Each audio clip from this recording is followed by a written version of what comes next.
Welcome everybody to our FIX Information Exchange webinar on the European post-trade transparency. This is the first in a new series where we'll be taking topics in which the FIX trading community has taken an active role, and we'll be exploring them in detail with experts from our community. I'm Jim Kay. I'm the Executive Director of the FIX trading community, and I'm joined today by an excellent lineup of industry practitioners. Shortly, we will be hearing from Letitia Visconti, Head of Market Structure and Aquis, and Alex Ings, Client Access Product Manager at UBS, both of whom are also co-chairs of the FIX Equities Consolidated Tape Working Group. They will be walking us through the European liquidity picture, where there are problems with the liquidity picture and what we recommend be done about them. We'll then be joined by Hugh Grono, Head of Dealing at BNY Investments Mellon and co-chair of FIX's Investment Management Working Group, Jafar Amrani, Equities Head of Liquidity Strategy at BNP Paribas, Richard Worrell, co-head of equities trading and head of business development at LSEG, and Virginie Sad, head of EMEA government and regulatory policy at Citadel. They will be discussing the implications of what Letitia and Alex have told us. Before we get started, just a couple of housekeeping points. Firstly, for press, this session is off the record, and for all delegates, we are adhering to Chatham House rules. So do come to us first if you want to quote anybody. We do this to provide a safe space for our presenters and to give them the freedom to say what they want, which of course is what we all want. Secondly, we have a QA facility on the webinar system. There'll be an icon somewhere on your screen. And if you want to raise a question, please do so at any time. If we have time, we will cover it during the panel session. Of course, only we can see your questions, so there's no need to be shy about anything you want to ask. Given all that, let's get started. Let me invite Letitia and Alex to reveal themselves, if I may. Thank you very much. There we are. And over to you.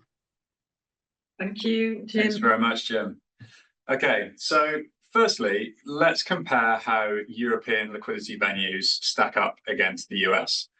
Now, there's a narrative that's been growing slowly over time that European liquidity is very fragmented, to the extent that we're even seeing that creep into some regulatory consultation papers that we've seen recently. And this can lead to a perception that European liquidity is a very different beast from what we have in the US. But let's break it down into three main buckets of liquidity. So at the top, we have lit venues and closing auctions, then dark venues and periodic auctions, and then lastly, off-venue liquidity provision. So if we look through each of these from a US and a European perspective, firstly on the left for the US, for lit venues, we have 4 exchange groups split into 16 different Reg NMS lit books. In Europe, we do have slightly more, so 33 primary exchange lit books and 3 main MTF lit books. Once we start getting into dark venues and periodic auctions, we can see actually in the US, we have around 60 plus ATSs, some of which you can see here. And then looking at Europe, we have around 10 or so MTFs that offer dark or periodic auction venues. Then further, if you look into the off-venue liquidity provision, in the US, you have around 200 or more single dealer platforms, including some of the market makers that are mentioned here. If you compare that with Europe, we have around 10 or so ELP SIs and liquidity providers. We also have around 10 main bank SIs. So in summary, the market structure between the US and Europe from a venue perspective is very similar once you break it down into those familiar categories. And actually in the US, there are far more liquidity venues to execute a particular stock on, even if you take away those 200 plus single dealer platforms in the off-venue liquidity provision group. Tisha. Yeah, so I hope you followed what Alex just explained, because now what we're going to try to do is to take the total reported notional and break it down by those different trading mechanisms.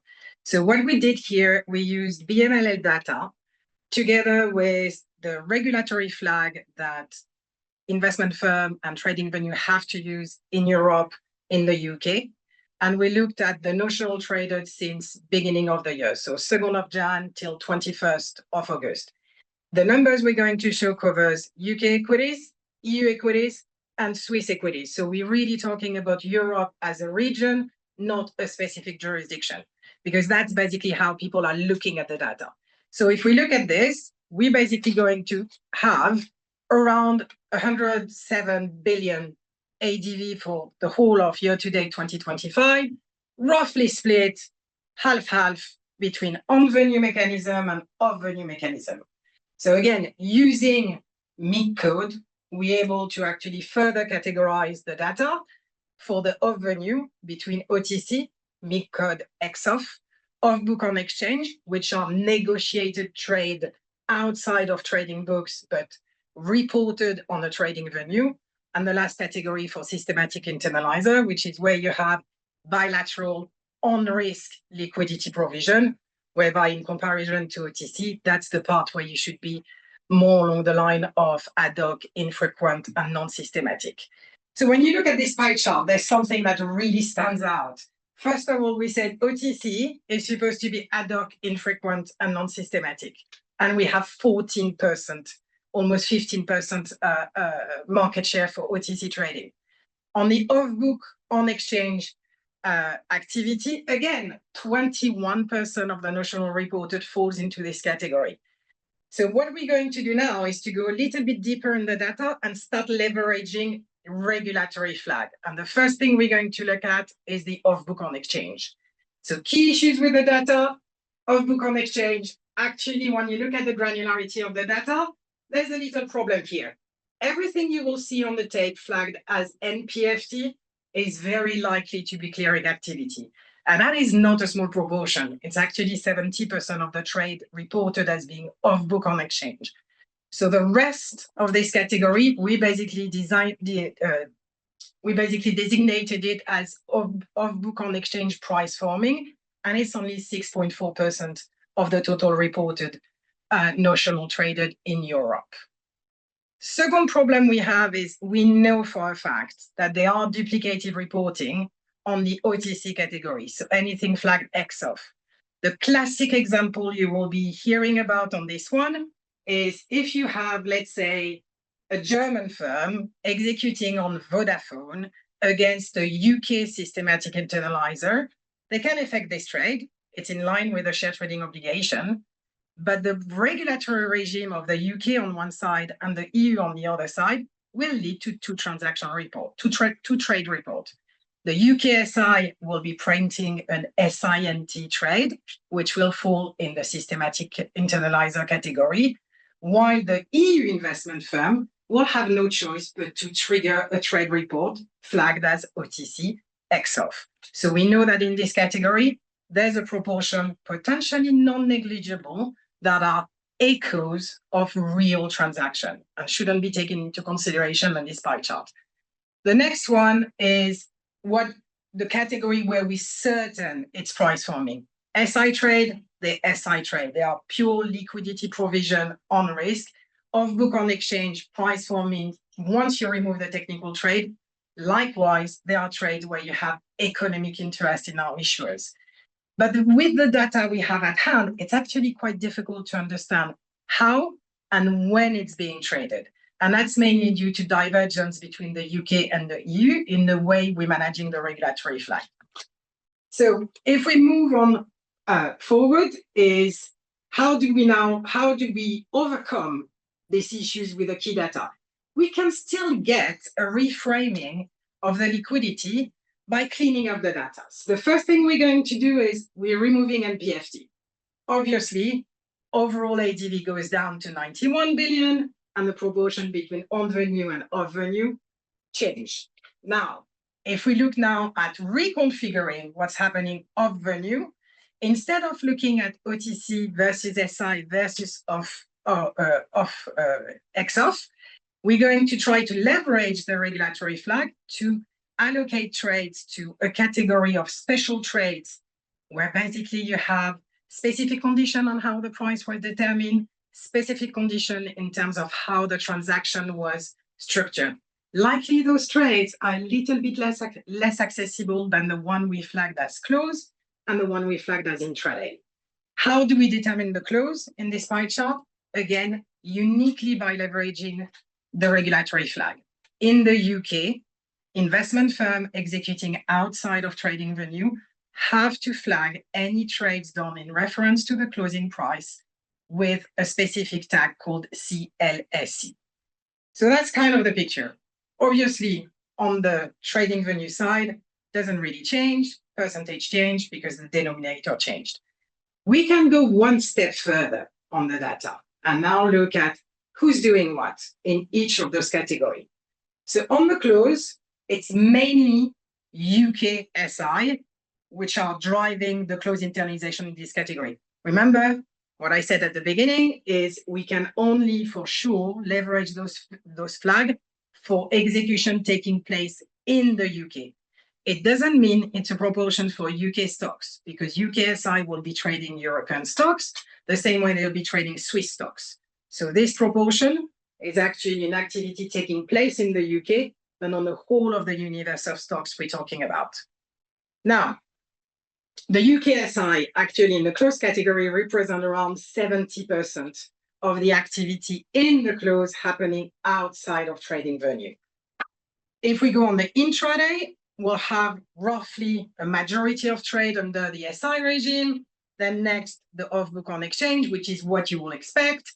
And on the OTC category, we still have this problem of the duplicates, but the proportion is much smaller with regard to the overall notional reported. And finally, special trades. That's basically trades which have specific post-trade flag, bank for benchmark. That's your classic high-touch guaranteed VWAP, but also trajectory cross that can happen in certain systematic internalizer facility. Your contingent trade, that's pretty much a good example of this is exchange for physical, EFPs, trading the futures and the underlying basket of equities. Portfolio, where you have basket of more than 5 securities. And then the last category, which I call combo, is basically any combination of the 3 previous categories. So with this picture, we reconfigured liquidity, and we actually, on what's happening off venue, we segregated the trades which are vanilla and are likely to be accessible from the trades that are more structured. So if you look back at your assessment of European liquidity from 54 billion executed on venue, you can potentially add up to 22 additional billion to the ADV if you take into consideration this part of the off-venue liquidity that is very likely to be addressable. As I was saying before, Alex, we still have little warning signs in the pie chart. So better picture, but still not completely accurate. Better picture, but still work to be done. So Alex, can you please walk us through what we're doing at FIX and what we're asking for from our regulators on both sides of the channel so we can make this picture much more accurate? Absolutely. So in order to try and resolve the issues that Letitia has just been through, FIX have identified a number of critical points that we believe need to be addressed. For each of these, there are actions that the FIX community and wider industry can take now, and actions that we're requesting that the regulators take. So firstly, we need to clean up the tape to include only transactions with an economic interest. So this can include removing transactions that are reported for settlement purposes only. That's the MPFTs that Letitia mentioned. Removing give-ins and give-ups. This has already been done in the UK. And removing transfers of risk between entities that are the same organisation that are only for risk management purposes. So we're asking the industry to use the MMT flags GIVE and IGRP for EU-based trades, for the relevant EU-based trades. And also, as Letitia has done, when you're doing that analysis on the total volume, to isolate and exclude MPFT trades from that. Then we're speaking to the regulators on both sides, on both the EU and the UK, firstly to request to remove give-ins and give-ups in the EU. This is actually being done. That's in the latest RTS1 that we're waiting to come into force, and also to remove those risk transfers that have already been done in the UK. And then secondly, to remove the publication of MPFTs from the tape altogether, which will mean that people, industry participants won't need to do that filtering themselves. Secondly, we want to clean the tape of duplicates. Now, this is the X-off scenario that Letitia went through earlier. So we're asking the industry to just move on, use the MMT flag XBDT for that second trade report. So the X-off one. The X-off one, exactly right. So that means that participants can use that flag to filter out those duplicate trades. We're also asking regulators for mutual recognition of UK and EU APAs for off-venue executions. This will mean that that second trade report is not necessary, will therefore clean up those duplicates. So Alex, I think it's fair to say with those two first recommendations, the objective is to avoid people, like the recommendation and the ask we have for regulator is avoid market participants to have to learn about those things and do their filtering themselves. Absolutely. So the idea is that you see the whole tape and you can use the whole tape without doing any filtering. Next, we want to determine whether trades are executed at the close price. So we're asking the industry to use the existing MMT flag CLSE for EU-based trades executed at the close. And we know that it's already mandatory in the UK. And we're also asking the EU regulators to make that a mandatory flag in the EU as well. We want to determine the accessibility of a transaction based off whether it was executed automatically or manually. Now, there's a lot of discussion going on around how accessible off-venue trades are, as Letitia has mentioned. Now, in the cross-industry fix working group, we determined that the best way of doing that is to look at whether something was executed automatically, for example, in an automated SI construct, or, for example, in a high-touch desk or PT desk, in a manual provision, which may be less accessible than in an automated fashion. We're asking the industry to use the existing fixed tag 2405 to indicate that trades are either automated or human driven. And we're also asking the regulators to make that a mandatory flag, or make a flag that is equivalent to that fixed tag, to allow participants to do that. And finally, we're looking for some clarity on reporting obligations. Now, there are some scenarios, for example, where you have a chain of orders and there's more than one authorized reporter in that chain, or in the case Letitia mentioned earlier, where there are duplicate trade reports, where we feel that there's a lack of clarity over exactly where the reporting obligation lies. Now, obviously, if two different firms have a different view on where that reporting obligation is, it can lead to either over or under reporting.